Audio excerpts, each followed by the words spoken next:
Anand Salim here. I'm an award-winning author, international speaker, and recognized by the World Health Gurus as the most influential thought leader in health and wellness. And I want to talk to you about something that's very critical and very important to your health and well-being. It's chronic biodisruption.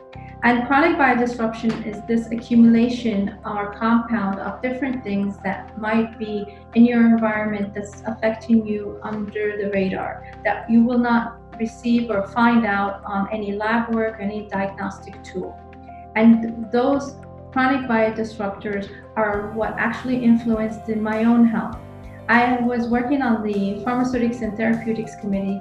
There was always a question in the back of my mind: why are my patients who are coming in doing well on the therapies and the protocols that we give them, and yet come back with 6 months to a year to live, for example, in cancer, or coming back with gangrene, with diabetes patients needing amputation, or obese patients not being able to breathe and needing to go on a ventilator. And going on my own health journey of developing precancerous cells, endometriosis, and being 40 kgs heavier than I was today, I realized that the issue and the problem was not the therapies or the drugs or the diet, the doctor's prescriptions. I realized that we're actually focusing on the wrong problem, and that's the root cause.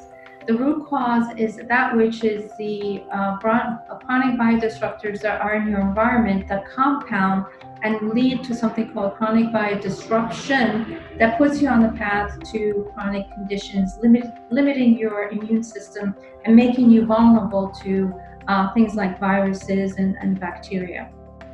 So one of the things that I want to talk to you about today is something called emotional drivers. And these are one of the chronic biodisruptors that can have havoc on your health and well-being.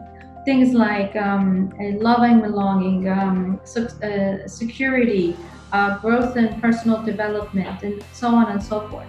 If I were to give you an example, one of the self-worth issues is actually having a direct effect on your skeletal system and having effect on your backaches or your headaches, and even might lead to serious conditions like osteoporosis. So I want you to find out now where you are or where you stand in having these chronic biodisruptors and what phase you're at by taking the self-check progress report that I have available, and find out where you can do and prevent these issues before it happens and you're having a health catastrophe or a health crisis. So take the survey now, and I'll see you on the other side. Take care.